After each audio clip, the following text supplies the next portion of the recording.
Movie की starting में हमको कुछ डेटा दिखाया जाता है जो कि ड्रग वॉर 2006 में हुई डेथ और किलिंग्स का होता है। हम देख पाते हैं कि मैक्सिको में हुए इसी क्रिमिनल एक्टिविटी में करीब 1,60,000 लोगों की मौत हो गई थी और 53,000 लोग मैक्सिको में ही कहीं गायब हो गए, जहां पर कई शहर तो भूतहा खंडर में बदल गए थे। और ये एक सच्ची घटना पर आधारित एक इंटरेस्टिंग और इमोशनल कहानी है जिसे जानने के बाद में इंटरेस्ट काफी ज्यादा बढ़ जाता है। खैर, मूवी का जो सबसे पहला सीन होता है वहां पर हम बहुत सारे स्टूडेंट्स और उनके टीचर को देखते हैं। टीचर बच्चों को कुछ टॉपिक्स पर ऐसे लिखने को कहती है। मूवी के अंदर अब दिखाया जाता है एक लड़की को जिसका नाम एस्ट्रेला होता है और वो टाइगर पर ऐसे लिख रही होती है जैसे टाइगर्स आर नॉट एफ्रेड, यानी कि टाइगर्स किसी से नहीं डरते, वो अंधेरे में भी देख सकते हैं वगैरह वगैरह। लेकिन इसी बीच स्कूल के ऊपर फायरिंग शुरू हो जाती है और सभी बच्चे डरकर जमीन पर लेट जाते हैं। एस्ट्रेला भी डर कर एक बेंच के नीचे ही लेटी थी कि तभी उसकी टीचर उसे 3 चॉक्स देती है और कहती है कि ये 3 चॉक उसके लिए 3 विशेष जैसा काम करेंगी।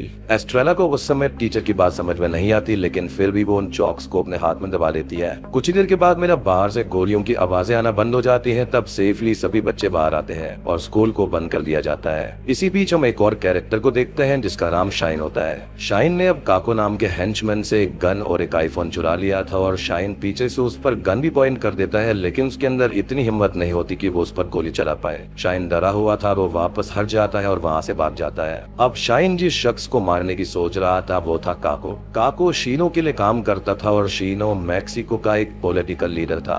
काको यहाँ पर हर तरह के क्राइम को अंजाम दिया करता था, जैसे कि kidnapping, murder, drug dealing etcetera. इसके बाद में सीन शिफ्ट हो जाता है और वापस एस्ट्रेला की तरफ जाता है, जहाँ पर हम देखते हैं कि वो स्कूल से घर लौट रही होती है और वो अभी भी काफी डरी हुई थी। तभी उसे हाईवे पर एक डेड बॉडी दिखाई देती है और डेड बॉडी कपड़े से कवर होने की वजह से उसका चेहरा एस्ट्रेला को नहीं दिखता। वो घर लौट आती है, लेकिन उसके साथ साथ उस डेड बॉडी से निकलता हुआ खून भी उसका पीछा करने लगता है। एस्ट्रेला घर पहुंचती है और अपनी माँ को आवाज देने लगती है, लेकिन उसकी माँ कहीं पर भी नहीं होती। उसकी माँ को शीनो की मैक्सिको ट्रैफिकिंग ग्रुप ने किडनैप कर लिया था। एस्ट्रेला अपनी माँ का इंतजार कर ही रही थी और इंतजार करते करते रात हो जाती है। अब तभी वो उन 3 चौक में से एक चौक को होल्ड करते हुए विश मांगती है कि उसकी माँ वापस आ जाए। तभी उसे उसके घर में उसकी माँ के होने का एहसास होता है और अपने पीछे से एक विस्पर सुनाई देती है, यानी कि एक हल्की सी आवाज। इससे एस्ट्रेला बहुत डर जाती है और घर के बाहर आ जाती है और डर के मारे वो सारी रात घर के बाहर ही बैठी रहती है। अब अगली सुबह जब वो घर में दोबारा रिटर्न होती है तो ये देखते हैं कि शाइन इसके घर में चोरी कर रहा था। एस्ट्रेला उसको पकड़ने जाती है, लेकिन शाइन उसको कहता है कि तुम्हारी माँ को शीनो के क्रिमिनल ग्रुप ने किडनैप कर लिया है। इस चीज पर एस्ट्रेला बिल्कुल भरोसा नहीं करती और कहती है कि कल रात को ही उसने अपनी माँ की आवाज सुनी थी। शाइन के वहां से जाने के बाद अकेली एस्ट्रेला को उसके घर में ढेर सारी हॉन्टेड विजन्स और वाइब्स महसूस होने लगती हैं। इसी वजह से वो भी घर से बाहर भाग जाती है। उसको अब काफी भूख लग रही थी, जिसके बाद में वो शाइन के गैंग से मिलती है और यहाँ पर भी हम काफी सारे अनाथ बच्चों को देखते हैं, जिसके अंदर बॉब, टक्सी और मोरो भी शामिल थे। अब एस्ट्रेला उनके गैंग को ज्वाइन करना चाहती थी, लेकिन वो लोग उसको अपनी गैंग में शामिल करने से इनकार कर देते हैं। लेकिन एस्ट्रेला वहां से जाते नहीं बल्कि उनके आसपास ही रहने लगती है। तभी हम देखते हैं कि काको अपने आईफोन और गन के लिए शाइन की गैंग को ढूंढते हुए आया हुआ था और उसने मोरो को किडनैप कर लिया था। शाइन की गैंग का एक मेंबर अब काको की कैद में था, जिससे शाइन बहुत परेशान था। शाइन एस्ट्रेला को गन देते हुए ये ऑफर करता है कि उसको सामने वाले काको के घर में जाना है और वहां पर उसको मार देना है। अगर वो ऐसा कर देती है तो उसे शाइन की गैंग में जगह मिल जाएगी। एस्ट्रेला ऐसा करना तो नहीं चाहती थी, लेकिन उसके लिए करना जरूरी था। वो डरते हुए और छिपते हुए काको के घर में एंटर करती है और फिर वो काको के रूम में भी दाखिल होती है। यहाँ पर टेलीविजन पर एक न्यूज चल रही होती है। तभी एस्ट्रेला उन चौक्स में से दूसरी चौक को होल्ड करती है और ये विश मांगती है कि काको मारा जाए और उससे होगा ये कि एस्ट्रेला को काको को मारना नहीं पड़ेगा। लेकिन तभी हम ये देखते हैं कि काको तो वहाँ पर पहले से ही मरा हुआ था। एस्ट्रेला ये देखकर बेहद खुश हो जाती है और वहाँ पर कैद और भी अनाथ बच्चों को छुड़ा रहती है। वो शाइन के पास में पहुंचती है और शाइन इससे पूछता है कि उसने काको कैसे मारा। तो एस्ट्रेला जवाब देती है कि उसने सिर्फ विश किया और काको मर गया। उसी नाइट एस्ट्रेला को विजल्स दिखाई देते हैं, जहाँ पर उसकी माँ की आवाज उसको आ रही थी। उसकी माँ उसको कह रही थी कि काको का मर्डरर तुमको ढूंढता हुआ जरूर आएगा, तुम्हें उससे बचना होगा और उसे मेरे पास लाना होगा। एस्ट्रेला को अपनी माँ की सिर्फ आवाज सुनाई दे रही थी और उसे हॉन्टेड वाइब से महसूस होती है। खैर अगले दिन शाइन की गैंग एक ग्रुप से मिलती है, जहाँ पर आपसी बातचीत में जिक्र होता है काको की मौत का, जहाँ पर शाइन बताता है कि एस्ट्रेला ने उसको मार दिया। इस पर वो ग्रुप शाइन और उसकी गैंग को अलर्ट करते हुए ये कहता है कि उसका भाई उनका पीछा करते हुए उन तक जरूर आएगा। शाइन और उसकी गैंग अब एक अबैंडन से हाउस में शिफ्ट हो जाते हैं, क्योंकि काको काको के भाई को शाइन के गैंग की लोकेशन की जानकारी मिल रही थी। वहां पहुंचकर शाइन थोड़ी देर के लिए गायब हो जाता है और एस्ट्रेला की नजर कोने में बैठे हुए उदास शाइन पर पड़ जाती है और वो पास जाकर शाइन से उसकी उदासी का रीजन पूछती है। शाइन बोलता है कि उसे इस बात का अफसोस है कि उसने काको को नहीं मारा। ये वही शख्स है जिसकी वजह से वो अनाथ हुआ है। तभी शाइन के हाथ में रखे काको के फोन पर काको के भाई टियो का कॉल आता है, जिसके अंदर टियो शाइन और उसकी गैंग को वार्न करता है कि वो लोग फोन को लौटा दे, नहीं तो टियो उनको मार देगा। शाइन उसका फोन काट देता है और एस्ट्रेला शाइन से फोन ना देने की वजह पूछती है तो शाइन बताता है कि असल में इस फोन में उसकी माँ का एक लौता फोटोग्राफ है जो कि उन क्रिमिनल्स ने किडनैप करने से पहले खींचा था और इसी वजह से उसने फोन को चुराया था और वो उनको नहीं देना चाहता।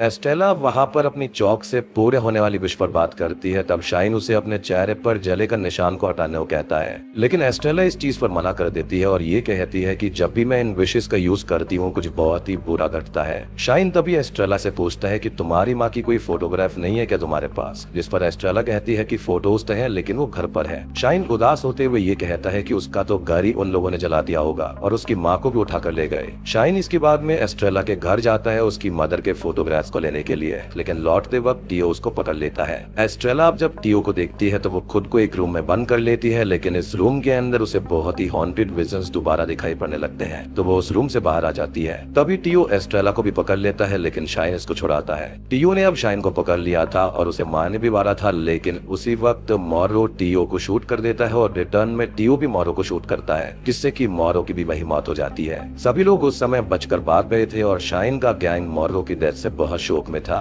इसी बीच शाइन एस्ट्रेला को काहो के फोन का एक वीडियो दिखाता है जिसके अंदर शीनो एक औरत का मर्डर कर रहा था और इसी फुटेज की हेल्प से काको शीनो को ब्लैकमेल किया करता था और इसी वजह से काको के भाई टियो को उसका फोन चाहिए था। यानी कि इस फोन के अंदर शाइन की माँ का फोटो भी है और वो मर्डर वाली वीडियो भी है। एस्ट्रेला शाइन से शीनो को कॉल करने को कहती है। एस्ट्रेला शीनो से ये डील करती है कि वो उसको फोन तो दे देंगे लेकिन बदले में उसको गुआस्कैस गैंग को खत्म करना होगा। वही गैंग जिन्होंने इन अनाथ बच्चों के पेरेंट्स को किडनैप किया था और वो ह्यूमन ट्रैफिकिंग वाले जो थे। शीनो इस चीज के लिए एग्री हो जाता है और कल शाम 7 बजे एक लोकेशन पर मिलने के लिए उनको बुलाता है जहां पर वो उन गैंग्स को खत्म कर देगा और वहां शाइन के गैंग को उसे फोन रिटर्न करना होगा। शीनो कहता है कि अगर तुम लोग वहां पर नहीं आए तो मैं तुम लोगों को भी ठीक उसी तरह मारूंगा जैसे कि मैंने काको को मारा था, क्योंकि वो फोन नहीं दे रहा था। और ये बात सुनते ही शाइन की गैंग को ये पता चल जाता है कि काको को एस्ट्रेला ने नहीं बल्कि शीनो ने मारा था, तो वो लोग उसे लायर बोलकर उसे अकेला छोड़ देते हैं। जब एस्ट्रेला अब अकेली होती है तो उसको कई सारे मरे हुए लोग एक साथ दिखाई देते हैं जो कि ऑब्वियसली उनके गोस्ट होंगे और ये उन्हीं लोगों के भूत थे जिनकी मौत की जिम्मेदार वही गैंग थी।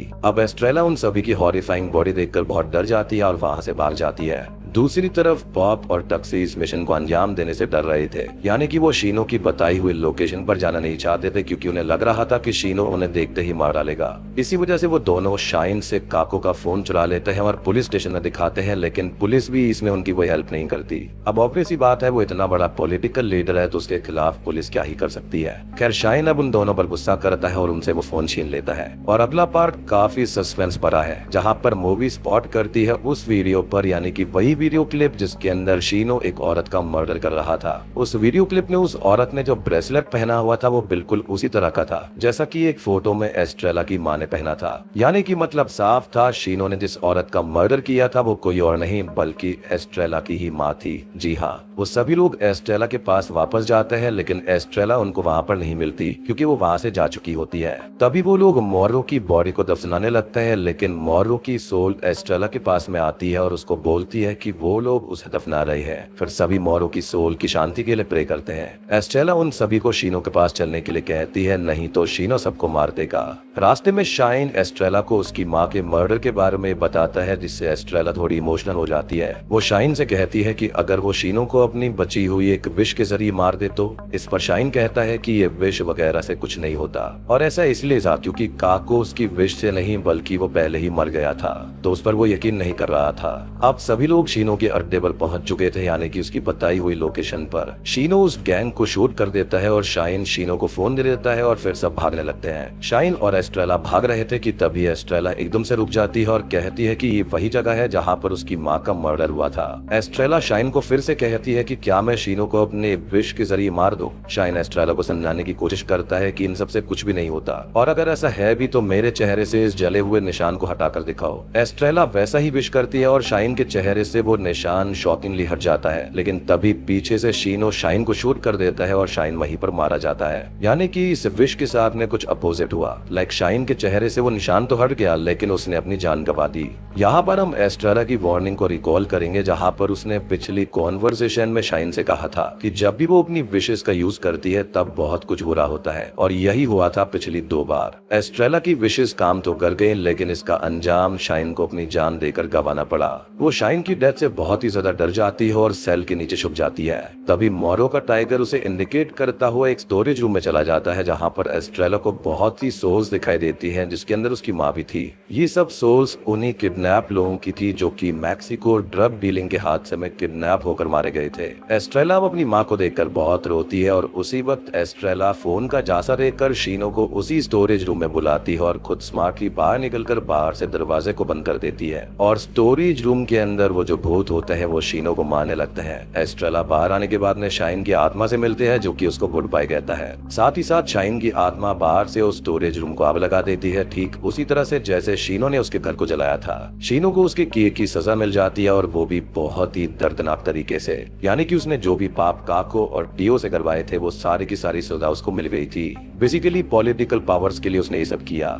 फिर हम ये देखते हैं कि एस्ट्रेला के सामने टाइगर होता है और वो खुद को टाइगर की तरह ही इमेजिन करने लगती है, जो कि एक निडर और आजाद प्राणी है। इसके बाद में एक बहुत ही ब्यूटीफुल सीन आता है और एस्ट्रेला बिल्कुल आजाद हो जाती है। ये मूवी यहीं पर खत्म हो जाती है। तो दोस्तों, ये थी tigers are not afraid movie की कहानी। उम्मीद करता हूँ कि आपको ये पसंद आई होगी। ये कहानी मुझे पर्सनली बहुत ही बढ़िया लगी है। इसके अंदर इमोशंस है, मिस्ट्री है, भूत है, सस्पेंस है और सबका एक मिक्सचर है, जो कि बहुत ही जबरदस्त है। अब मैं आपको यहाँ पर एंड में कुछ पॉइंट्स को क्लियर करना चाहता हूँ, जो कि यहाँ पर मेटाफर है। ये मूवी बनाने का मकसद असल में यही था कि 2006 में हुए मैक्सिकन एंटी टेररिज्म मूवमेंट के दौरान बहुत से बच्चे अनाथ हो गए थे, और फिर उन्होंने अपनी लाइफ के अंदर कितना स्ट्रगल किया, क्या क्या डील किया, और ये सब रिलेट करता है एक ब्रेव स्पीशीज से, जिसको हम टाइगर कहते हैं, जो कि एक निडर और साहसी प्राणी होता है, जो कि किसी से भी नहीं डरता। मूवी के उन बच्चों का स्ट्रगल कम्प्लीटली कंपेयर किया गया है टाइगर से, जो कि बहुत कुछ बयान करता है। यहाँ पर टाइगर का होना ना एक मेटाफर दिखाया गया है कि एंड में एस्ट्रेला बिल्कुल उसी की तरह हो गई थी और बिल्कुल आजाद हो गई थी और निडर हो गई थी। इनिशियली आपने देखा होगा कि वो कितनी डरी डरी रहती थी, लेकिन एंड आने तक वो काफी ब्रेव बन गई थी। और बात करें वो चौक के बारे में और विशेष के बारे में, तो वहां पर उसकी टीचर ने उसको वो चौक्स ऐसे ही दी थी ताकि वो डरे नहीं। लेकिन यहाँ पर जो उसकी माँ की आत्मा थी और बाकी मरे हुए लोगों की आत्मा थी, बेसिकली वो उसकी विश को पूरा कर रहे थे। अब आप यहाँ पर ये सोचेंगे कि शाइन की मौत क्यों हो गई थी, क्योंकि वो भी खुद एक गैंग का हिस्सा था और शायद से उसने भी किसी न किसी को जरूर मारा होगा। लेकिन एस्ट्रेला यहाँ पर मासूम थी, उसने किसी का भी खून नहीं किया था और किसी के साथ ने गलत नहीं किया था। तो दोस्तों, उम्मीद करता हूँ कि आपको ये वीडियो और ये मूवी पसंद आई होगी। पसंद आई है तो वीडियो को लाइक कर देना, चैनल पर नए हैं तो सब्सक्राइब कर लीजिए।